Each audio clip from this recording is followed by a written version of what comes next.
Hi, my name is Anna Calkin, and I am the lead designer of Joey's Designs. I will be walking you through the new designs for your home. To begin, I use the FCCLA planning process. The first step was to note the concerns, which were to include a teleworkspace for each family member. I then made a goal, which was to design a teleworkspace for each family member and create a cohesive design throughout the home by using design concepts and principles I learned in interior design class. Then I made a plan for the design of your house.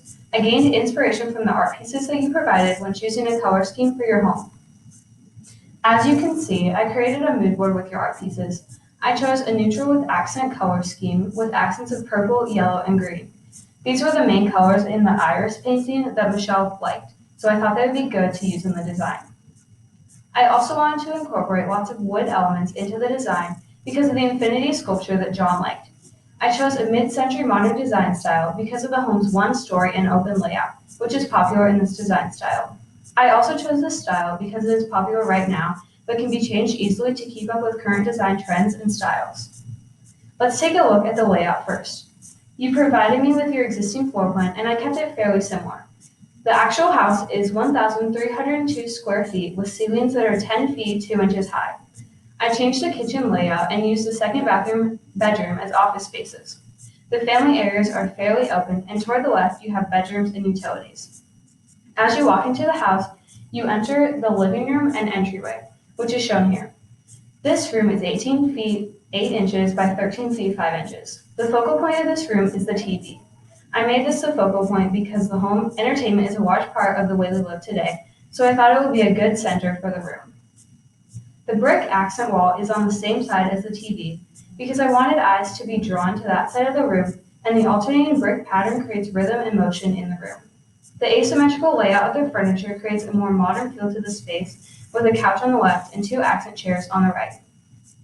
This is a nice layout for a family of 3 as there are multiple places to sit and relax, and the room still feels open and not cramped or squished. I chose wooden chairs and tables because I wanted to incorporate lots of wooden elements as inspired from John's chosen infinity art piece. You can see the accents of yellow, green, and purple in decorations on the walls and tables, as well as the pillows and rug. I wanted this living room to feel inviting and open. When you walk into the house, you see a comfortable sitting area, which is very welcoming.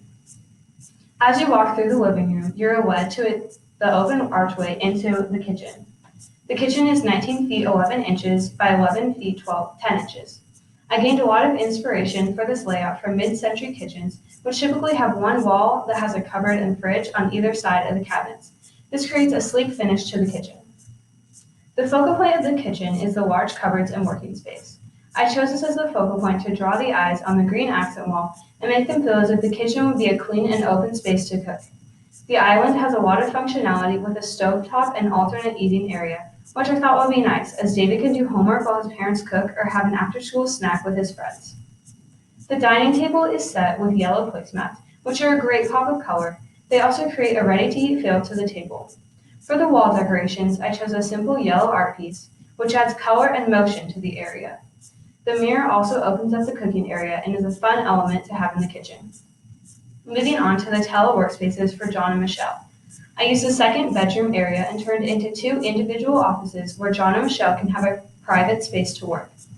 The bedroom was originally 13 feet 6 inches by 10 feet 9 inches, and I divided it into 2 rooms. Michelle's office is 10 feet 2 inches by 6 feet 7 inches and has a focal point of the 3 leaf art pieces above her desk. I used a symmetrical layout in the office to create a formal and organized feel. The yellow flower sculpture is inspired by the iris painting that Michelle liked because I wasn't able to use the actual art pieces that John and Michelle provided in the program that I used to design their home, so the leaf and flower decorations are inspired by them. I tried to use more feminine accents in Michelle's office, as you can see from the art and purple rug. The task lighting on the desk adds more lighting for Michelle to work by, as her office does not have any windows due to the layout. There's also ambient lighting, which is shown at the top of the room, and adds plenty of light so it doesn't feel dark and dim.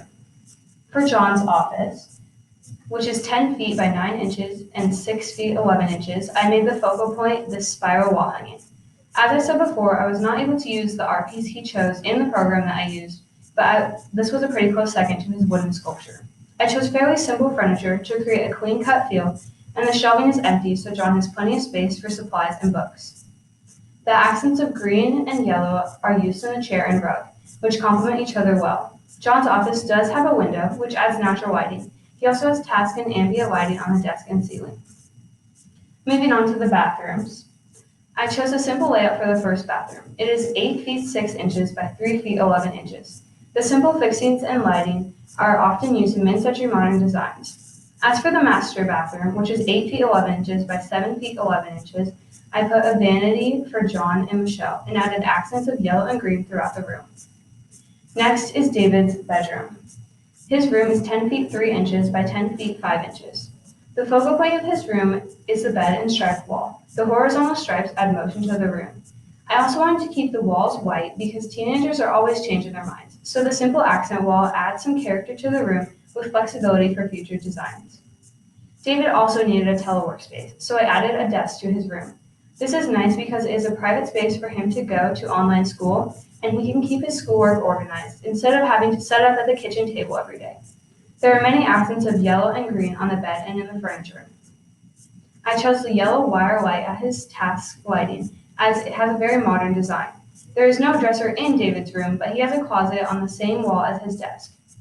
This is helpful because David can keep other things such as school supplies and video games in his room and store his clothing in his closet.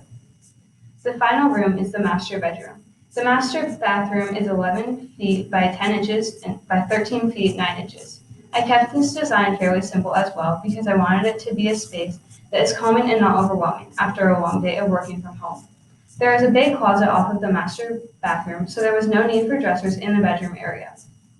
I chose a wooden bed frame because I wanted a lot of wood furniture in the house inspired by the infinity sculpture.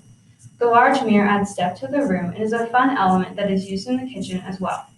There are accents of green, purple, and yellow on the bed and in the rug. I also kept these walls white because they create a peaceful and clean feel to the room.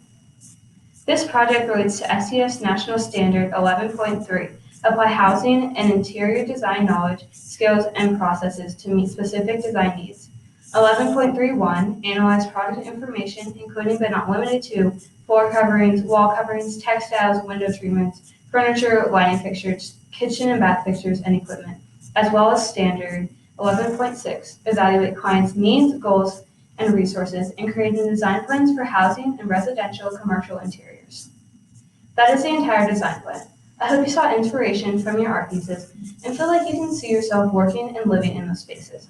Please feel free to add suggestions or ask any clarifying questions. Thank you for taking the time to listen to my ideas.